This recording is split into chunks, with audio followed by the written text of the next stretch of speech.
What's going on? It's your brother O.T.G. The O.T.G. is for Overtime Grind. Hardly seen, but I'm always around. And we are back, man. We're back. It's the O.T.G. podcast. And today we are talking that Clubhouse Conspiracy. The Clubhouse Conspiracy. Is it a conspiracy on Clubhouse to try to keep positive voices and different voices off of the app? Is there a conspiracy to just keep discord and all kinds of inflammatory situations, sensational rooms going on while weeding out the people who could be trying to do something positive? Is that the angle of a Clubhouse? I believe so.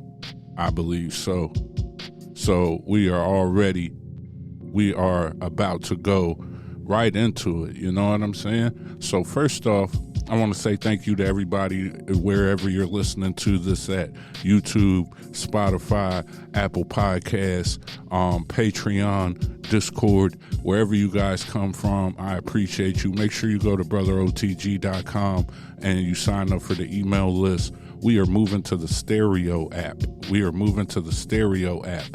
All you have to do is just go over. The link is in the bio of wherever you find this. You can go find and follow us on the stereo app.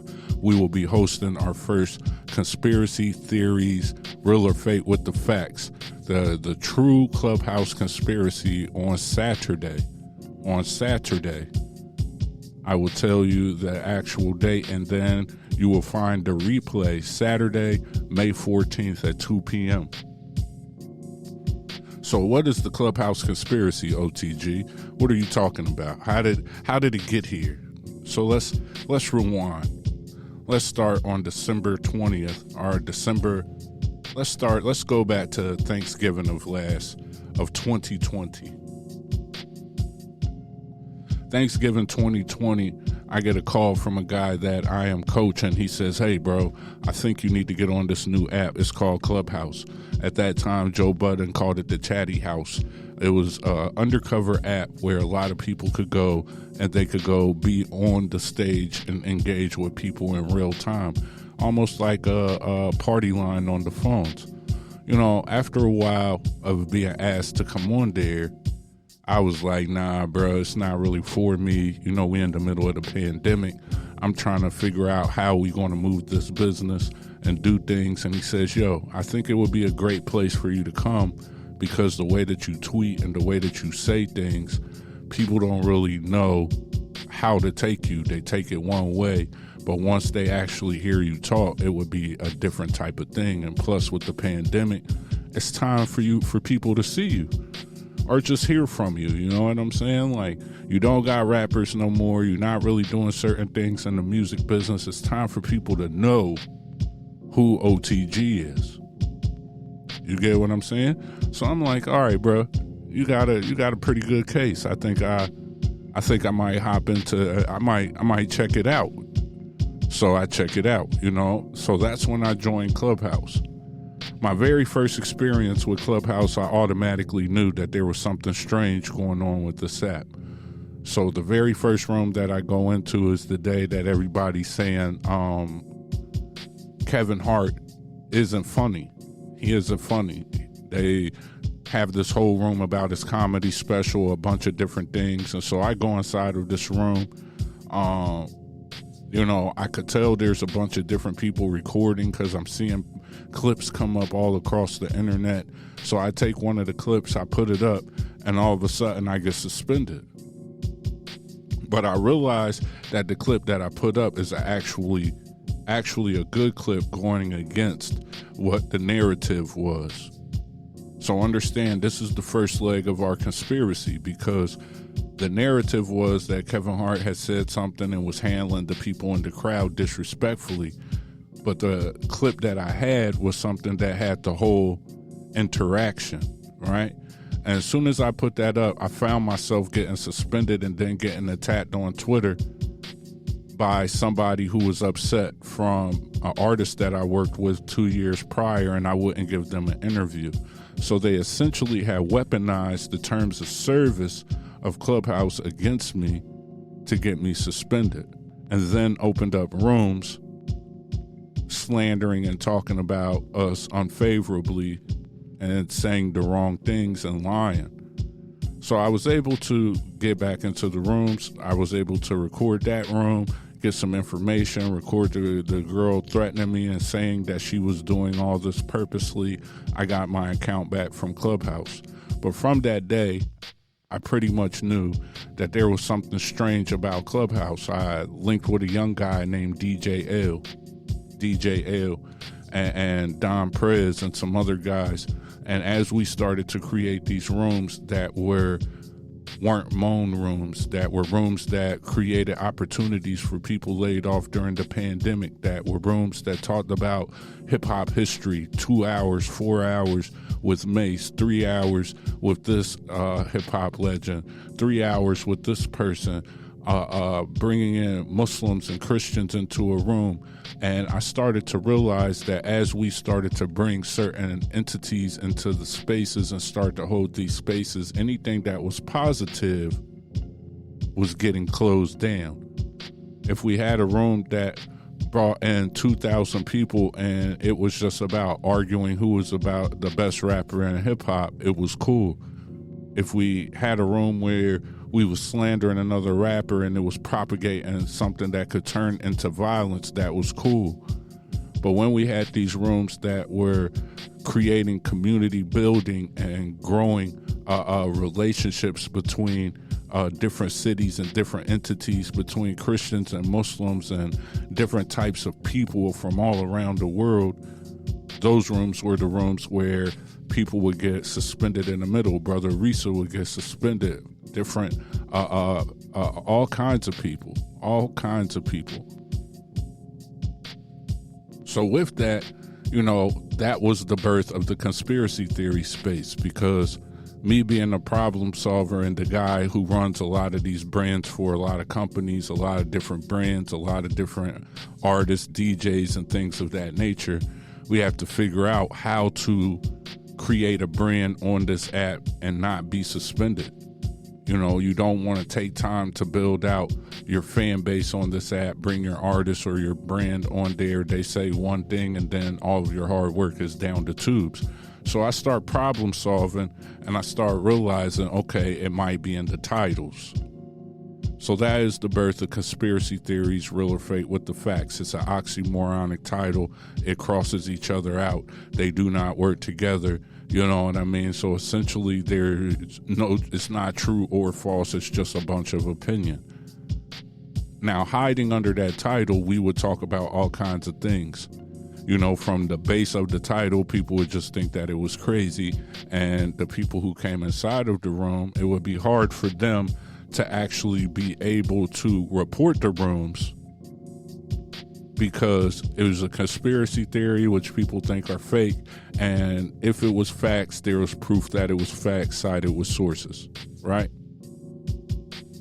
So at the time you had to do 30 days to get a actual club. So we did it 45 days straight, didn't get a club. But during that 45 days, anytime somebody said something that people could weaponize, Clubhouse would take them off.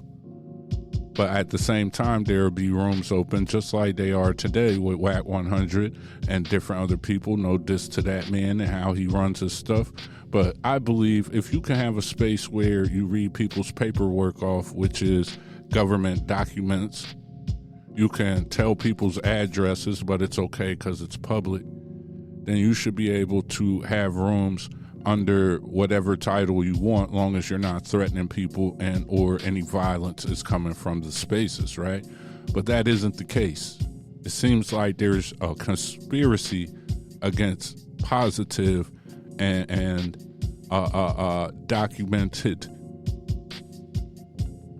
rooms in the urban community. That's the second fold. But we're going to slowly fold this thing back because I have layers. I have layers of this, and this is just laying down the intro for you guys to know what we have to come and how we're going to kick this thing off. So, around the time that we built the clubs, I'm also trying to integrate in a way for people off the stage for them to be able to chat. So I integrate the first Discord. So we are the first people to integrate Discord into Clubhouse. I had burner accounts. From Discord, we would live stream so people could listen on Android, and we were the first to give Android experience before Clubhouse was open by utilizing Discord. We also would live stream to YouTube and other places, record the rooms, and put them out as a podcast, which you could find on this channel, you could find on my YouTube and other places, right?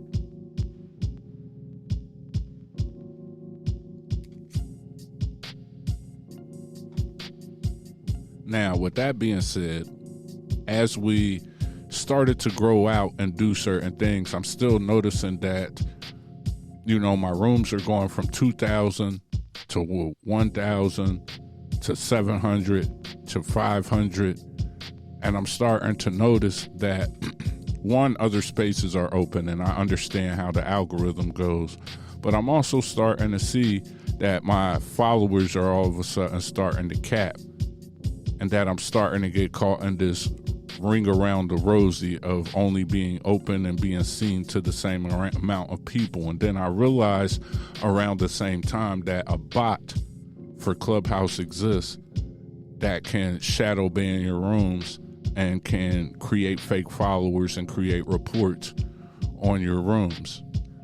And then it said that Clubhouse is propagating these bots and utilizing these bots to control what rooms are being seen and what places are being seen based on who they have back in strategic deals with for their spaces to boost their app.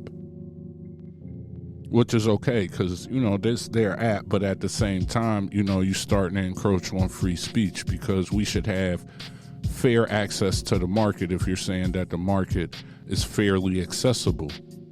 That gets us into a conspiracy of being limited because of the content and or independent power of being able to draw exposure and create conversation without being backed by an entity.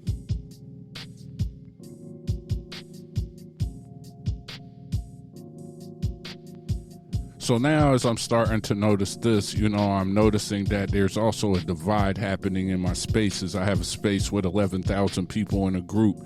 My Clubhouse profile has about 14,000 people following at this time, and then it just goes black. So the next move I do is unfollow every single person. Unfollow every single person down to 3 people. Do that for 3 months and then follow everybody back. Still nothing. I'm still shadow banned. Still opening rooms that used to have 1,200 people now only have 25 people. I email Clubhouse. I try to start a conversation. They say it's because certain conversations that other people have in my space limit my space from growing. But at the same time, COVID is raging, and I'm watching all kinds of disinformation being spread about vaccines and different things, and it's okay.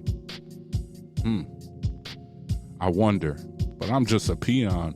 There's no way the Clubhouse is trying to limit me, right?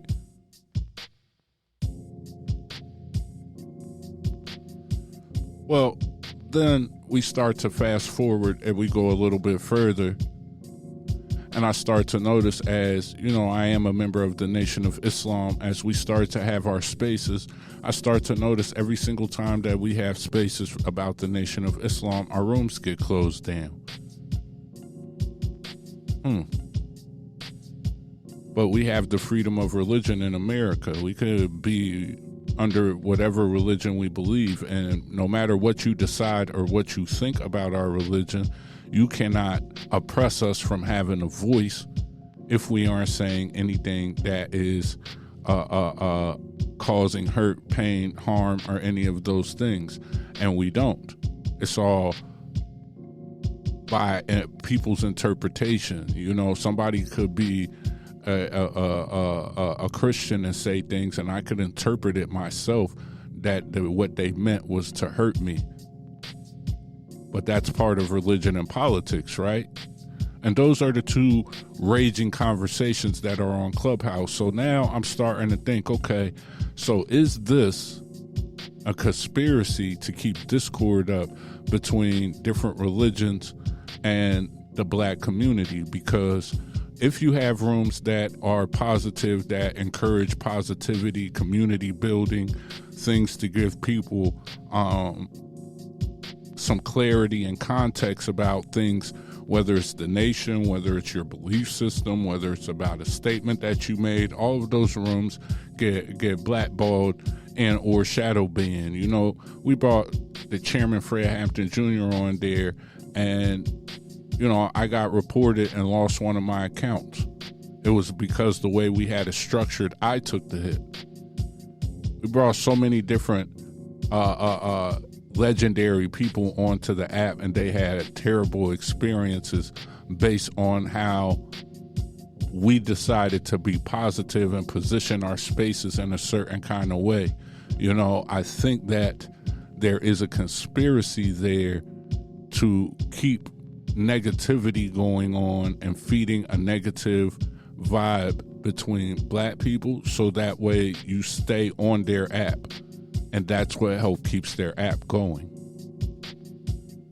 And the cost is the relationships and the discord between the black community, because if you notice, what happens is certain things that start as conversations on Clubhouse then get chopped into clips and go to YouTube. Those are violations of the Clubhouse terms and services, but it's okay, long as it's negativity, long as it's what Clubhouse approves of. Because if the terms of services say that nothing is supposed to be videotaped and recorded, or recorded and put onto YouTube, how do we go on YouTube and hear tons and tons of Clubhouse rooms, but they're only rooms that are based in negativity and cause problems? If you were to put out anything else that had tips or any long-term value, why don't those rooms exist on YouTube? And I know there's a couple unicorns. People will definitely come out and say, oh, well, my cousin's room, Jojo, blah, blah, so, whoever, they got a space. It's not the norm. What you see in totality is the breeding of negativity. When you think about the Clubhouse app, you've seen it on Power. It was utilized and Power inside of a way where people were talking about committing crimes on Clubhouse.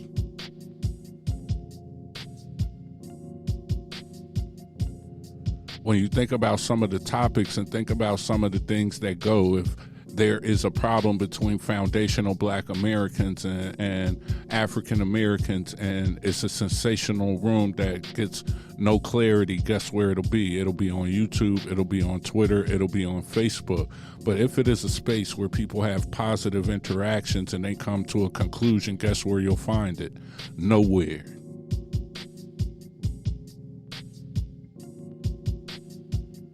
If it is a space that is there, that is building and showing people how to build with Bitcoin, how to build their brands, how to, if there's polarizing people that they consider controversial, but you can have people engaging with them in real time in a positive manner, guess what? You don't ever see those things anywhere. Why? Because Clubhouse takes them down. Why is that? Why is it okay for you to go on an app and argue all day and spread misinformation, and those things can be promoted and okay, but then the antithesis of those things, the opposite of those things, they don't go anywhere? These are the questions that we are going to propose on May 14th as I bring back the conspiracy theory space. I have a lot of different things. You know, what kicked this off is just this week I came back to Clubhouse after Ramadan. You know, we opened up a Q&A room for a new club, and I didn't say anything, and my page got suspended. I didn't say anything in the chat. I didn't say anything inside of the room. All I did was open the room. I literally didn't say anything, and I got suspended. So then I went to one of my backup accounts, put it on my phone, logged in, set my phone down. Guess what? I got suspended again. Why? Is it because I tweeted at Clubhouse and said, what is going on with the algorithm and all the negativity on the app? Well, guess what happened? All of a sudden, from the day that I said that, there's been an attack on my brand from Clubhouse itself. So I would like you guys to join me on a Clubhouse alternative called Stereo. If you look inside of the caption, you'll be able to find it. And I want you to come out. If you've had a negative experience, if you've been on Clubhouse and felt like you've been attacked, if you felt like that you've been in rooms and witnessed the negativity, I want you to come to our recorded space that we're going to have on Saturday. I want to introduce you to our conspiracy space, where we talk about all kinds of different things and we provide facts. We look it up. We have high quality audio. We have YouTube and everything running inside of it. We will take questions, we record it, and we publish it out to the world. So you will be able to listen and have your voice heard on a main podcast that is everywhere. So make sure you come through. Make sure you join. I want to have a conversation with you. I want to talk to you. I want to build with you. If you've been around before, you know how I do. This is the first. By the time we get done, there'll be pretty big rooms, and we are going to take this thing to the moon. This is just the start. On this conspiracy theory season, we are going to talk about the new COVID. We are going to talk about electric cars. We are going to dig back into Samaria. We are going to talk about the Anunnaki. We are going to talk about all kinds of different conspiracies and dig through to the facts. We will have books, PDFs, Patreon, YouTube, and a podcast, and we're doing it all through the Stereo app. We're kicking off this Saturday with the Clubhouse Conspiracy. Please join me. Now that you have the background and have some understanding, your brother is here. I am back, and I am ready, and I want to kick this thing off with a boom. So please join me. Thank you for listening. Make sure you follow me on all social media at Brother O.T.G, and let's get this thing popping, guys.